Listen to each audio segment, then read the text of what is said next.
Sehat, Bu. Bagaimana kabarnya hari ini? Sehat? Alhamdulillah, semoga kita senantiasa dalam keadaan sehat. Nah, sebelum kita memulai pembelajaran pada siang hari ini, alangkah lebih baiknya kita berdoa bersama-sama dalam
Fana apa?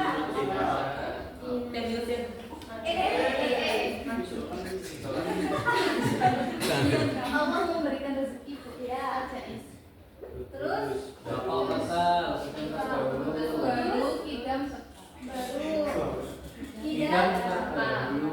ya kita cek ya. Bukan ini apa siapa yang lagi ganti mana? Tidak terdahulu baik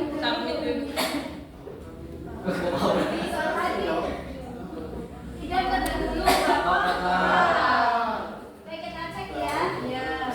Survei membuktikan.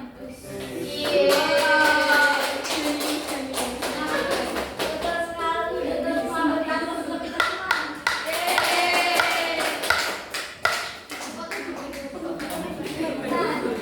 Saya sekarang memberi ke dalam 3 kelompok 1, kelompok 2, dan kelompok 3. Nah, di sini tugas kelompok 1 bisa dilihat, bisa mencari analisis sikap Andi berdasarkan pemahaman kasar wajib. Nah, di sini kelompok 2, di sini kelompok 3. Silakan berdiskusi. Ibu boleh waktu 3 menit.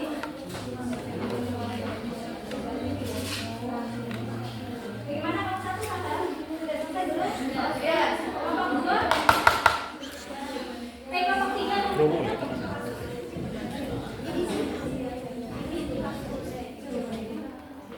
Kelompok 3 sudah selesai. Kelompok 2 bagaimana? Sudah selesai semua ya? Kalau punya hati, silakan kepada kelompok 1 dulu untuk menjawab pertanyaan yang ada di sini. Dari studi kasus tersebut, kelompok kami menghasilkan analisis. Yang pertama itu terkait sifat masuk Allah, bahwa Allah Maha berkehendak, berat, terus kemudian Allah mengetahui ilmu dan Maha Asli. Allah tidak pernah menyanyikan sesuatu, tidak pernah sia-sia dalam menciptakan sesuatu. Setiap penentuannya pasti berhikmah. Demikian sifat dari Allah. Bagaimana jalan silakan kelompok 2 bisa menjawab pertanyaannya. Akan dampak positif memahami sifat-sifat Allah dalam kehidupan sehari-hari. Kelompok 2 Menurut kami, bagaimana cara menunjukkan keimanan kepada Allah saat menghadapi kegagalan? Yang pertama adalah berdoa dan memohonnya sebaik kepada Allah. Terus berusaha dan tidak putus asa. Benar, bersabar dan menerima ketentuan Allah dengan lapang dada. Bagaimana jawabannya? Selanjutnya kelompok 3 silakan. Pertanyaannya apa dampak positif memahami sifat-sifat Allah dalam kehidupan sehari-hari?